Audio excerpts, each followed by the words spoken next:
Now we're going to add the wait and toss. Okay, this is exciting, guys. We're getting so close to real retrieving.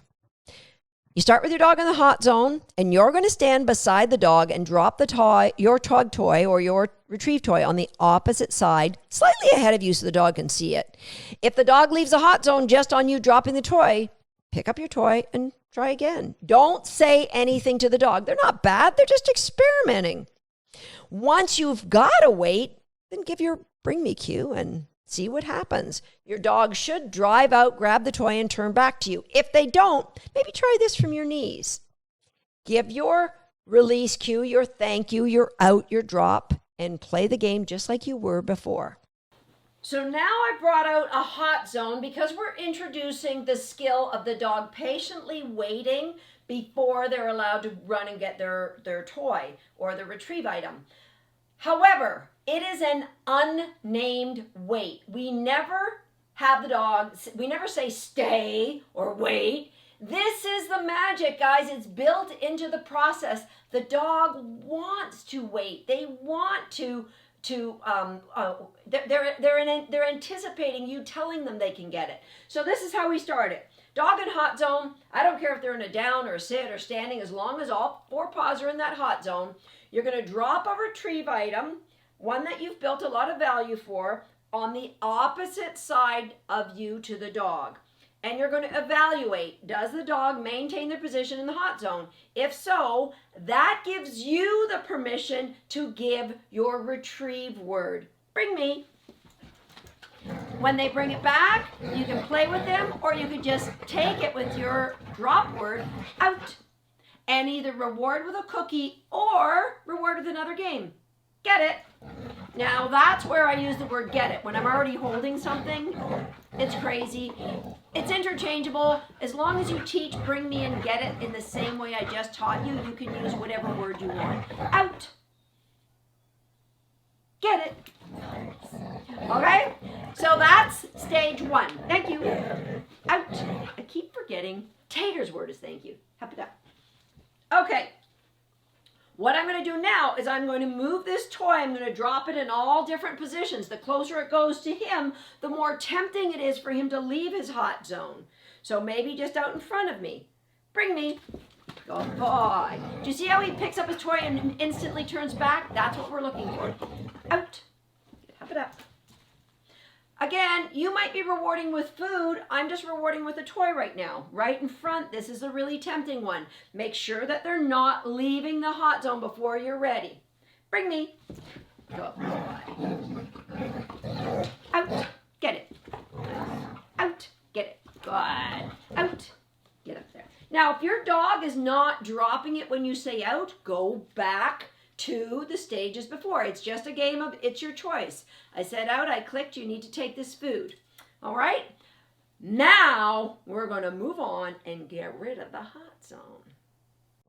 Next stage, we got to move off that zone. So the hot zone helps set the dog up to know they need to wait. And now we're going to test that understanding by starting them in a sit or a down or whatever you choose as your retrieve position. We're going to play the exact same game we just played, except now I'm going to ask for a position. And it doesn't matter if you do a sit, stand, or down. The dog just needs to hold position until you give them permission to go get their toy. You need to watch for paw movement. So see how he's got one paw in front and one paw to the back? I'm fine with that. But if I put him, come here buddy, sit. If I made him sit square and he moved a paw when I dropped the toy, I would just pick that toy up. Bring me. Good. Watch for paws. Watch for chief rising butt. Thank you. You think eventually he would learn that thank you isn't going to happen to be an out. And do just like you do with the hot zone, move it all the way around so that the dog just leaves when you give him a cue and turns and brings it right to you. Bring me. Out. Get it. Out. Get it. And now we are off the hot zone and we are ready for a toss. Out. Moving on to tossing your toy. This is so much fun. So with every successful drop, right now we're moving from it being right in front of you to being right in front of your dog. Now, when you do this, I would recommend you either have a barrier of a wall or a corner of a room that teaches the dog exactly how we want them to bring that toy back. Once you have success with the toss, be brave. Move that toy back a little bit. What's different about this picture?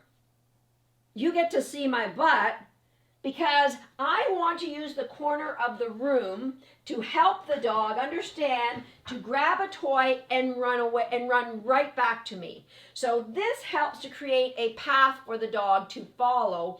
And you can do this out of boards. You can do this with the corner of a room. But when I toss, I want the dog to be conditioned. A toss means grab, turn, come back. Grab, turn, come back. You should stay at this stage for a really long time, just working on toss. Here, bud. Sit. Okay, so I'm tossing, maybe one stride out in front. Bring me. Nice. Out. Get it. Out. Get it. Okay, so that's all this is just a little 1 meter toss. Bring me. Nice. Out. Get it. Go. And you can grow to a 2 meter toss, 2 strides, when your dog is got really good success, but I would keep it in this corner or at the very least up against a wall so that they don't pick it up and get in the habit of I grab a toy and then I go off and see what else is happening out here and then I'll decide to bring it back to you. This helps to create that nice direct turn that we're looking for. And now we move into getting the drive back to you. And that starts with our toss and run game. So the moment the dog picks up the toy and looks at you, that's going to be your cue to run without saying anything. You know, if you want occasionally to let go of a woohoo, but don't rely on that. We want the dog to learn to just pick it up and drive back to you. Do not get in the habit of calling your dog's name. It's their responsibility to chase you. Once you get to 2 strides, I want you to add in you leaving the dog. So it looks like this. Come here, buddy.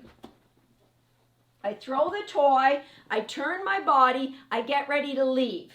I tell him get it, and then I want him to chase me, but I don't call him. Bring me. So he chases me down.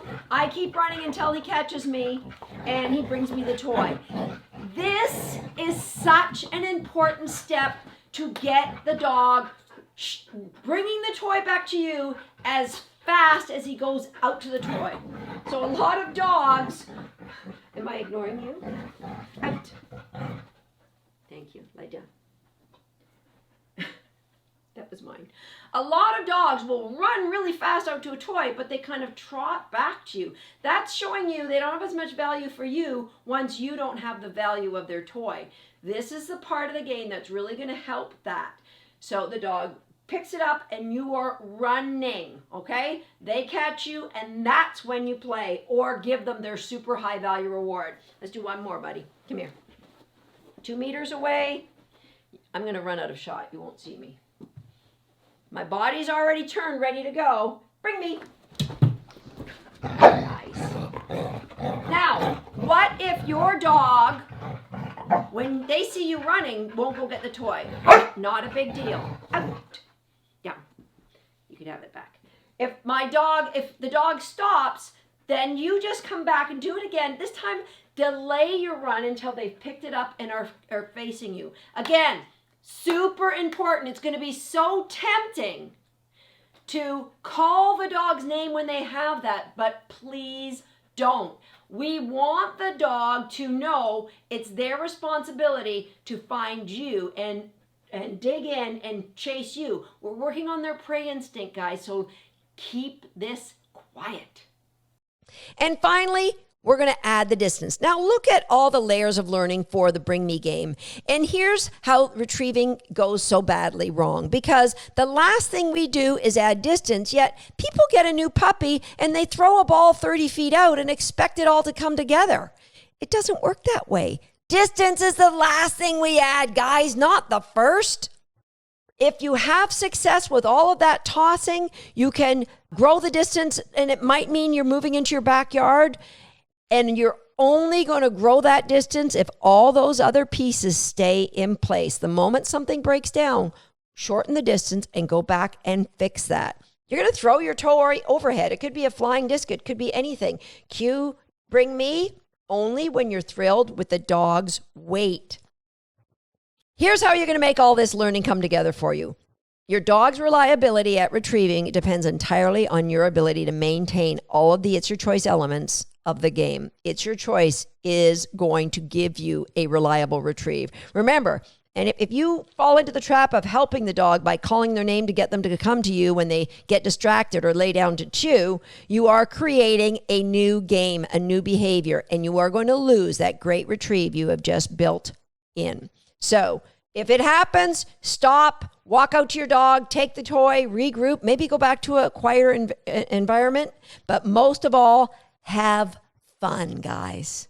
Congratulations, you've graduated to a place where you can now throw items for your dog. Remember, super important, if you want to maintain this behavior for the life of your dog, you need to acknowledge what's happening without helping them. So if they move position, you're going to walk all the way up and out and pick up the toy that you just threw out. You've got to do a few retrieves in order to earn the right to have a lifetime of phenomenal retrieves. Be sure, I'm just going to remind you one more time, work through each section with great patience. Don't be in a hurry to move on.